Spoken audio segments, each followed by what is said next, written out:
Oke, jumpa lagi dengan Pak Kampungnya. Kali ini akan melaporkan sedikit tentang keberadaan kelelawar di salah satu kampung yang ada di Sulawesi Selatan. Oke, sekarang kita lihat bersama. Jadi kelelawar di kampung ini sudah ada sejak lama, sejak saya masih kecil sudah ada memang, tapi baru kali ini saya melihat kelelawarnya luar biasa banyak ya.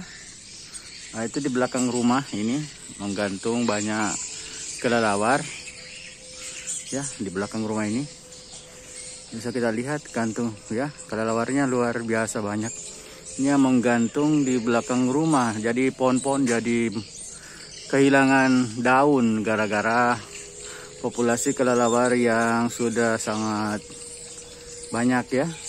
Kita bisa lihat ini belakang pohon rumah ini, wis banyak sekali ya kelelawarnya.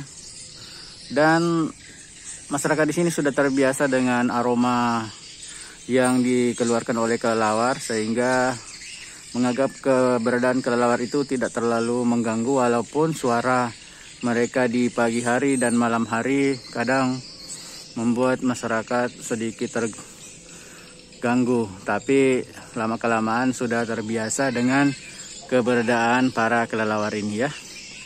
Jadi sepertinya di sini pusat dari keberadaan para kelelawar. Ya, demikian laporan kelelawar dari Kampung Telang-Telang, Desa Riyang Panua, Kecamatan Kulo, Kabupaten Sidenteng Rapang, Provinsi Sulawesi Selatan.